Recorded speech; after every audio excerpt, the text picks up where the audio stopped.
وبركاته. الحمد لله الذي لولا لطفه ما اهتدينا ولولا فضله ما تصدقنا ولا صلينا ولا صمنا ولا ضحينا ونشهد أن لا إله إلا الله وحده لا شريك له ونشهد أن محمدا عبده ورسوله الذين شهدوا بدرا وحنينا. أما بعد فأعوذ بالله من الشيطان الرجيم. بسم الله الرحمن الرحيم. إن الذين قالوا ربنا الله ثم استقاموا تتنزل عليهم الملائكة ألا تخافوا ولا تحزنوا وأبشروا بالجنة التي كنتم توعدون. وقال رسول الله صلى الله عليه وسلم إن في الجنة لسوقا ما فيها شراء ولا بيع إلا الثور من الرجال والنساء فإذا اشتهى الرجل سورة دخل فيها. وقال رسول الله صلى الله عليه وسلم قلنا الجنة ما بناؤها قال لبنة من ذهب ولبنة من فضة ملاتها المسك الأزفر وحسباؤها اللؤلؤ والياقوت وتربتها الزعفران. وقال رسول الله صلى الله عليه وسلم ما في الجنة شجرة إلا وساقها من ذهب أو كما قال عليه الصلاة والسلام. মহান রব্বুল আলামিনের অসংখ্য গণিত শুকর ও সুজুদ, যিনি আমাদেরকে দোকান পাটে না বসে আল্লাহ পাকের সর্বশ্রেষ্ঠ জায়গা, আল্লাহ পাক রব্বুল আলামিনের সবচেয়ে দামি যে জায়গার মধ্যে আমাদেরকে এসে মাহফিলের কিছু আল্লাহ পাক এবং রাসূলুল্লাহ সাল্লাল্লাহু আলাইহি ওয়াসাল্লামের কিছু কথা শোনার এবং আমল করার জন্য তৌফিক দান করেছেন। আসলে আপনারা সবাই আমাকে চেনেন, আমি এমন কোনো বড় বক্তাও না, কোনো ওয়াইজও না। যেহেতু মাহফিল কমিটি আমার নামটা দিয়ে দিয়েছে, তাই আমার কিছু কথা বলার জন্য আপনাদের সামনে উপস্থিত হয়েছে। মাহফিল কমিটি আমাকে একটা বিষয়বস্তু নির্ধারণ করে দিয়েছেন, সেটা হলো জান্নাতের পরিচয়। আমরা নামাজ পড়ি, সবাই নামাজের বয়ান করে, নামাজ পড়লে কি পাবে এবং রোজা রাখলে কি পাবে, মানুষ রোজাকে কিসের জন্য রাখে, নামাজ কিসের জন্য পড়ে, দান সাদকা কিসের জন্য করে, সবগুলো করে শুধুমাত্র আল্লাহকে পাওয়ার জন্য। তাহলে আল্লাহকে যদি পাই, তাহলে আল্লাহ পুরস্কার হিসাবে কি দান করবেন আমাদেরকে? আল্লাহ সুবহানাহু ওয়া তাআলা নিজেই কালামুল্লাহ শরীফের মধ্যে বলেন, বান্দা তোমরা যখন আমার ইবাদত করবে, আমাকে যখন রব বলে স্বীকার করবে, এই কথার উপর যখন তোমরা অবিচল থাকবে, অটল থাকবে, তখন তোমাদেরকে ওয়াবশিরু বিল জান্নাতিল্লাতী কুনতুম তুআদুন, তো তোমরা আনন্দিত হও, তোমরা আনন্দিত হও জান্নাতের, তোমাদেরকে যেই জান্নাতের প্রতিশ্রুতি তোমাদের মালিক, তোমাদের পরওয়ারদিগার আলম, তোমাদের রাজ্জাক যেই ওয়াদা করেছেন তোমাদেরকে, সেই জিনিসের প্রতি তোমরা আনন্দিত হও। সেই জিনিসটা কি? জান্নাত। তাহলে আমরা যদি নামাজ পড়ি, আমাদেরকে যে জিনিস আল্লাহ পুরস্কার হিসেবে দান করবে বলেছেন, সেটা হলো জান্নাত। আল্লাহ বলেন ইন্নাল্লাযীনা ক্বালু রাব্বুনাল্লাহ, যিনি আমাকে রব হিসেবে স্বীকৃতি দান করে, স্বীকৃতি দেয়, ইস্তাকামু তাতানাজ্জালু আলাইহিমুল মালাইকা, এবং সেই কথার উপর অটল অবিচল থাকে। আজকে তো মানুষ আল্লাহকে রব হিসেবে স্বীকৃতি দেয়, কিন্তু আল্লাহর আইন বাস্তবায়নের ক্ষেত্রে মানুষ ওই আব্রাহাম লিঙ্কনের এবং কার্ল মার্কস এদের অনুসরণ করে। আল্লাহ বলেন শুধু আমাকে অনুকরণ, সেটাই হলো ইস্তাকামু, এটাই হলো অটল অবিচল। এখন আমরা মুখে বলি আল্লাহু আকবার, মসজিদের ভিতরে এসে বলি নামাজের মতো আল্লাহু আকবার, আল্লাহ সবচেয়ে বড়, কিন্তু মসজিদের যখন বাহির হই আমরা, তখন আমরা স্বীকৃতি দেই গণতন্ত্রই সবচেয়ে মহান, গণতন্ত্রই সবচেয়ে বড়। আজকে আল্লাহর বিধান দুনিয়ার কোন জায়গার মধ্যে, দেশের মধ্যে রন্ধ্রে রন্ধ্রে শুধু কাফের কুফরদের আইন বাস্তবায়ন হয়েছে, কিন্তু আল্লাহর বিধান কোন জায়গার মধ্যে নাই বাংলাদেশে। অথচ 92% মুসলমানের দেশের ভিতরে যদি একজন আলেম যদি কোন হক কথা বলে, তখন বলে এখন হুজুরদের কাজ কি? এখানে কার কাজ? হুজুরদের কাজ কি? হুজুররা কি দেশ পরিচালনা করতে পারবে? হুজুররা যেই পড়া শুরু থেকে পড়েছে, সেই পড়াই হলো আল্লাহর বিধানের উপর। হুজুররা যেই পড়া পড়েছে সেটা কিসের উপর? আল্লাহর বিধানের উপর, আইন কানুনের উপর। আবার তারা বলে আমাদেরকে, আমাদের রাষ্ট্র পরিচালনা করতে পারবো না। আপনারা কি দেখেন নাই আফগান কয় বছর, 2-3 বছরের ভিতরে তারা যত কিছু আবিষ্কার করেছে, আমরা 55 বছরে কি আবিষ্কার করতে পেরেছি?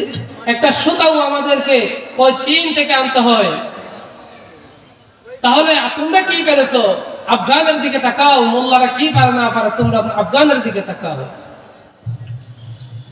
তাহলে জান্নাত যে বিষয়টা আমাকে দিয়েছে জান্নাতের, সেই জান্নাতটা পাওয়ার জন্য কিছু আমলের দরকার। সেই জান্নাত এমনি এমনি পাওয়া যাবে না। সেই জান্নাত পাওয়ার জন্য আল্লাহর আইন বিধান, আল্লাহর আইন বাস্তবায়ন করতে হবে। আল্লাহর নিষেধগুলো সমাজের মধ্যে নিষিদ্ধ করতে হবে। আল্লাহ যে কাজগুলো আমাদেরকে পালন করতে বলেছেন সেটা পালন করতে হবে, আর যে কাজ আল্লাহ নিষিদ্ধ করেছেন সেটা সমাজের ভিতরে নিষিদ্ধ আমাদের করার চেষ্টা করতে হবে। তাহলে আপনারা জান্নাত পাবেন। আল্লাহ বলেন বান্দা তোদেরকে যে জান্নাত আমি দান করব, সেটা এমন ভাবে আমি সাজিয়েছি, যেটার বর্ণনা আমি তোমাদেরকে দিলে তোমরা বুঝবা না, এগুলা দেখা ছাড়া বোঝা যায় না। তবু আল্লাহর হাবিব সাল্লাল্লাহু আলাইহি ওয়াসাল্লাম কিছু হাদিসের মধ্যে জান্নাত কেমন হবে সেটা নিয়ে কিছু আলোচনা করেছেন। তার ভিতরে বলেন আল্লাহর হাবিব সাল্লাল্লাহু আলাইহি ওয়াসাল্লাম বলেন, জান্নাত সেটা কিসের তৈরি, জান্নাত সেটা কি দিয়ে বানিয়েছেন? আল্লাহর রাসূল সাল্লাল্লাহু আলাইহি ওয়াসাল্লাম বললেন, কুল্লাল জান্নাতু মা বিনাউহা। ইয়া রাসূলুল্লাহ, জান্নাত কিসের তৈরি? আল্লাহর হাবিব সাল্লাল্লাহু আলাইহি ওয়াসাল্লাম বলেন, কুল্লাল জান্নাতু মা বিনাউহা ক্বালা লাবিনাতুম মিন যাহাবিন ওয়া লাবিনাতুম মিন ফিদ্দাতিন মিলাতুহাল মিসকুল আযফার। যে জান্নাত আমি তোমাদের জন্য বানিয়ে রাখছি, সেই জান্নাতের একটা ইট হবে স্বর্ণের, একটা ইট হবে রূপার।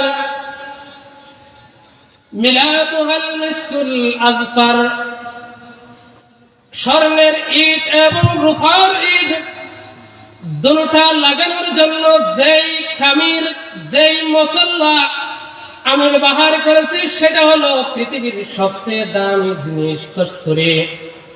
পৃথিবীর ভিতরে সবচেয়ে দামি জিনিস হলো কস্তুরী। আল্লাহ বলেন, আল্লাহর হাবিব বলেন, তোমাদের জন্য বান্দা আমি যে ইটগুলো স্বর্ণ এবং রূপার ইটগুলোর লাগানোর জন্য যে ঈদের মশলা বানিয়েছি, সেটা হলো সবচেয়ে দামি কস্তুরী। আল্লাহর হাবিব বলেন, তাহলে কি শুধু কস্তুরী দিয়ে বানিয়েছেন?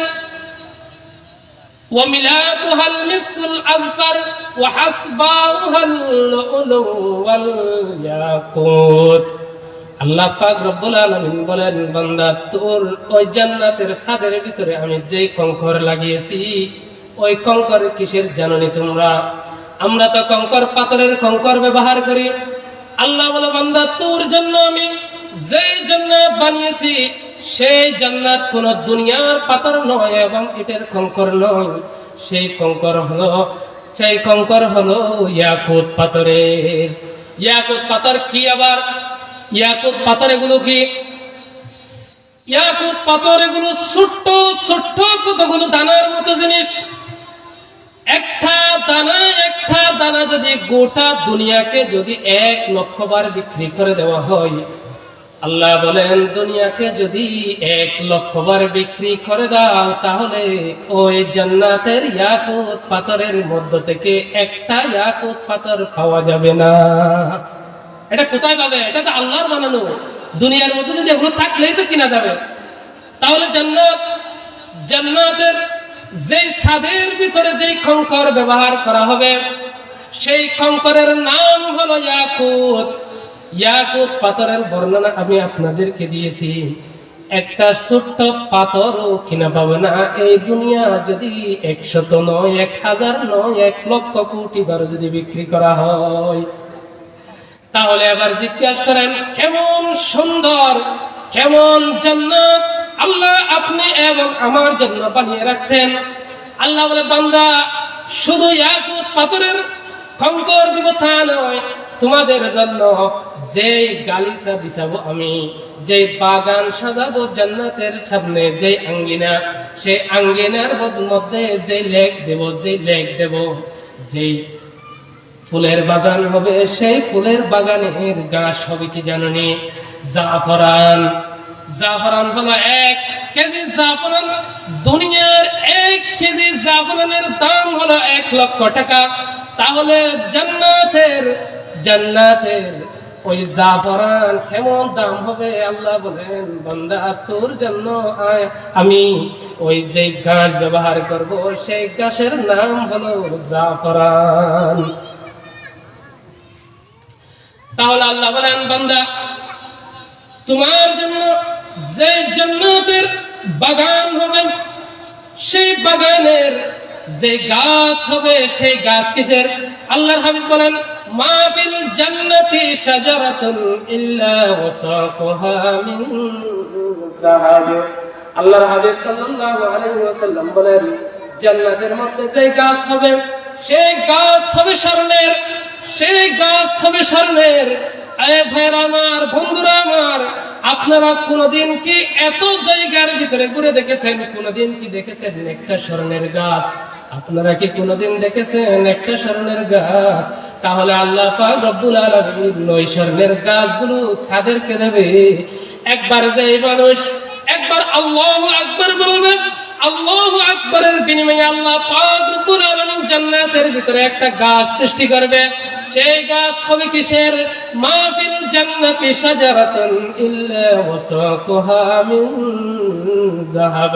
তাহলে জিজ্ঞেস করেন, ও দুনিয়ার বাইরা আমার, বন্ধুরা আমার, জান্নাত সেটা পাওয়ার জন্য আল্লাহ বলেন, ওই জান্নাত পাওয়ার জন্য শুধুমাত্র কিছু আমলের দরকার, আর কিছুর দরকার নাই। তাহলে জান্নাতের এবং গাছ শুনেছেন, জান্নাতের ঘর কেমন হবে, যে কামরা হবে সেই কামরা কেমন হবে? আল্লাহর হাবিব সাল্লাল্লাহু আলাইহি ওয়াসাল্লাম বলেন, ইন্না ফিল জান্নাতি বুরহান তুরা যুহুরুহা মিন বুতুনহা ওয়া বুতুনহা মিন যুহুরিহা ফাকামা আরাবিয়ুন ফাকালা লিমান হিয়া ইয়া রাসূলুল্লাহ, ইয়া রাসূলুল্লাহ, ইয়া হাবিবাল্লাহ। আল্লাহর রাসূল বললেন, জান্নাতের একটি কামরা হবে, বাহির থেকে ভিতরে দেখা যাবে, ভিতর থেকে বাহিরে দেখা যাবে, ভিতর থেকে বাহিরে দেখা যায়, বাহির থেকে ভিতরে দেখা যায়। এমন সুন্দর জান্নাত সেটা কে পাবে ইয়া রাসূলুল্লাহ? আল্লাহর হাবিব সাল্লাল্লাহু আলাইহি ওয়াসাল্লাম বলে, ক্বালা লিমান আতাবাল কালামা ওয়া আতামাত তাআমা ওয়া আদামা সিয়ামা ওয়া সাল্লা লিল্লাহি বিল লাইলি ওয়ান নাসু নিয়াম।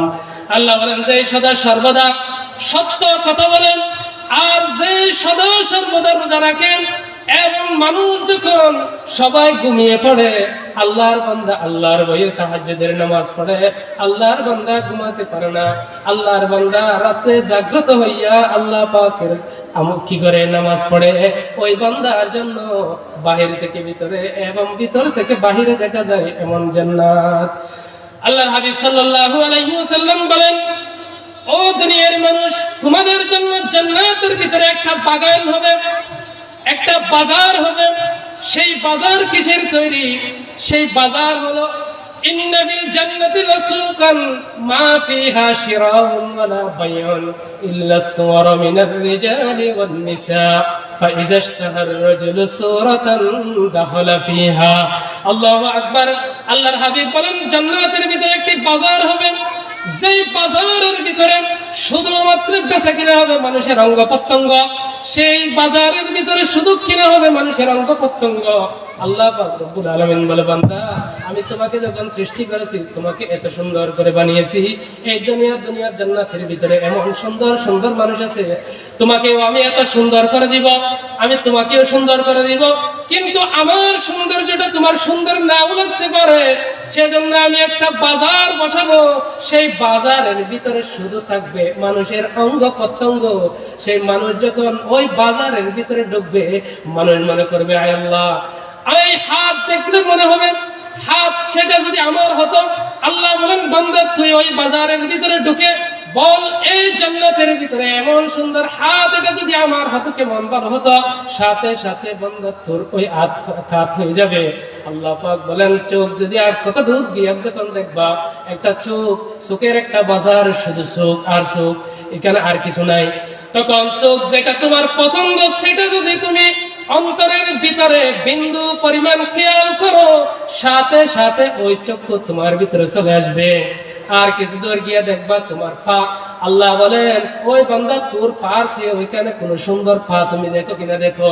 তাহলে দেখলে বলো, যখন তুমি বলবা আল্লাহ এই পা থেকে ওই পাটা অনেক বেশি সুন্দর, তাহলে ওই পাটা তোমার হয়ে যাবে। এগুলো শুধুমাত্র জান্নাতীদের জন্য। আল্লাহ পাক বলেন, জান্নাতীরা কেমন সুন্দর হবে, জান্নাতীরা কেমন সুন্দর হবে।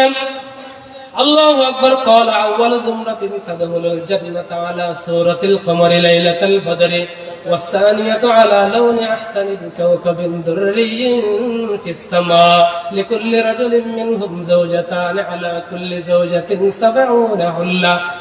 আল্লাহর হাবিব সাল্লাল্লাহু আলাইহি ওয়াসাল্লাম বলেন, আউয়ালু যুমরাতিন তাদখুলুল জান্নাতা আলা সূরাতিল কমরে। জান্নাতের ভিতরে প্রথম দল যেটা ডুববে, ওইটার সৌন্দর্য কেমন হবে জানো? আকাশের পূর্ণিমার চন্দ্রের চেয়ে সুন্দর, পূর্ণিমার চন্দ্রের চেয়ে সুন্দর। এবং দ্বিতীয় দল যেটা ডুববে, সেটার সৌন্দর্য হবে কেমন জানোনি? কাওকাবিন দুররিন ফিস সামা লিকুল্লি রাজুলিন মিনহুম যাওজাতান আলা কুল্লি যাওজাতিন 70 হুল্লা। আল্লাহু আকবার। আল্লাহর হাবিব সাল্লাল্লাহু আলাইহি ওয়াসাল্লাম বলেন, এত সুন্দর হবে, এত সুন্দর হবে, ওই এখানে দুইজন স্ত্রী দেওয়া হবে, দুইজন স্ত্রীর জন্য সেবিকা দেওয়া হবে 70,000 ফেরেশতার 70,000 হুরগণ যখন দেওয়া হবে, ওই 70,000 সেবিকাদের সৌন্দর্য কেমন হবে? আল্লাহ বলেন, ওই যে হুরগুলা দেওয়া হবে, তোমাদেরকে যে স্ত্রী দেওয়া হবে, তারা কেমন সুন্দর, তাদের সৌন্দর্য যদি তোমরা দেখো, চোখ দাদানো সৌন্দর্য, তাদের চেহারার দিকে তাকালে মানুষ বেহুশ হয়ে যাবে। এত সুন্দর কেমনে মানুষ হতে পারে? তাদের চোখের ঝলক দেখলে, তাদের চোখের ঝলক এবং তাদের হাসি দেখলে, তাদের দাঁতের যে পাখা থেকে যে হাসির থেকে ঝলক বাহির হবে, গোটা দুনিয়াটা আলোকিত হয়ে যাবে। শুধুমাত্র এগুলো কাদের জন্য? এগুলো কাদের জন্য? শুধুমাত্র আল্লাহর বান্দাদের জন্য। এগুলো আল্লাহর বান্দা কারা? যারা দুনিয়ার ভিতরে আল্লাহর কাজ করে দুনিয়া থেকে যায়। তাহলে আমরা কেমন মুসলমান? ও ভাইরা আমার, বন্ধুরা আমার,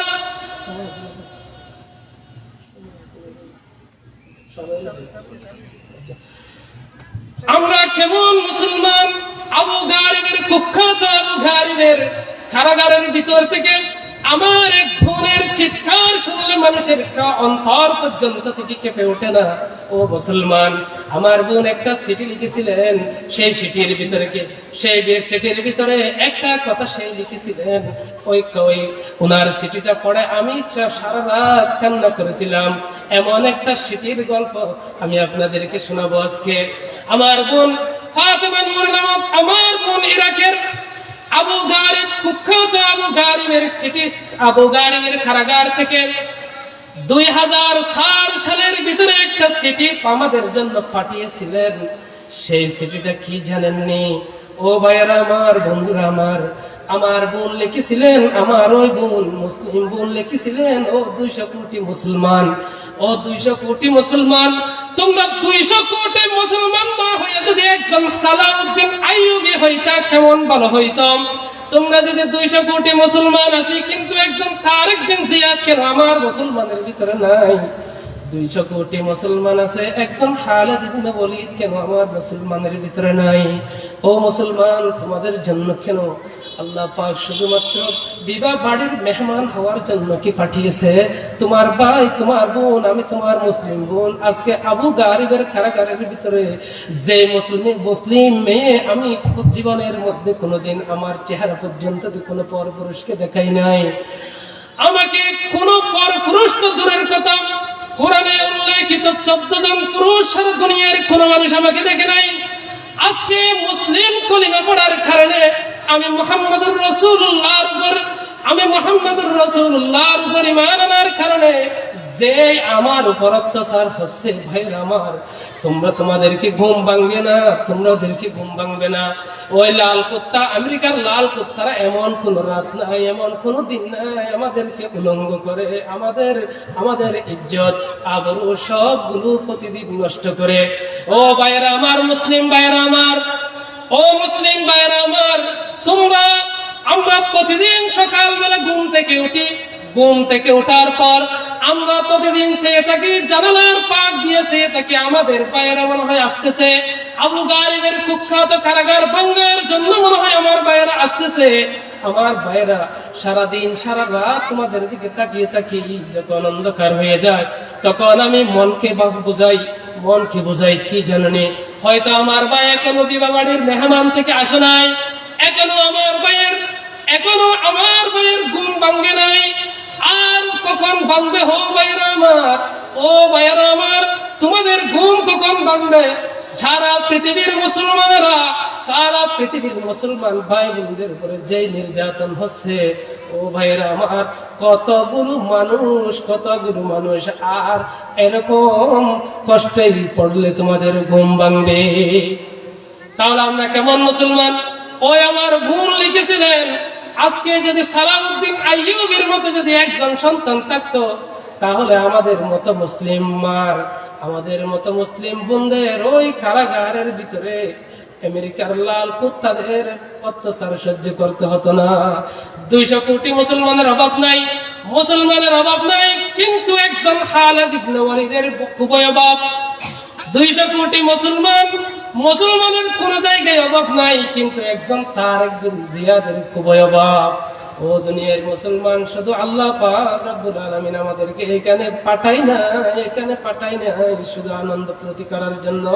আল্লাহ বলে, যত আনন্দ, যত কিছু করার আছে সবগুলো তোমাদের জন্য আমি করতেছি। তাহলে তোমাদের এত কিছু করার কেন দরকার? তোমরা এত কিছু না করে শুধুমাত্র আমাকে ধরে রাখো, তাহলে তোমাদের জন্য আমি আল্লাহ যে জান্নাত বানিয়েছি, সেই জান্নাতের জন্য তোমরা আনন্দিত হও। সময়ের স্বল্পতার কারণে আমার বিষয়বস্তু আপনাদেরকে সুন্দর করে বোঝাতে পারিনি। ইনশাআল্লাহ অন্য সময় যদি সুযোগ হয়, জান্নাত নিয়ে কিছু আলোচনা করার ইচ্ছা সামনে অবশ্যই করবো ইনশাআল্লাহ। আসসালামু আলাইকুম ওয়া রাহমাতুল্লাহ।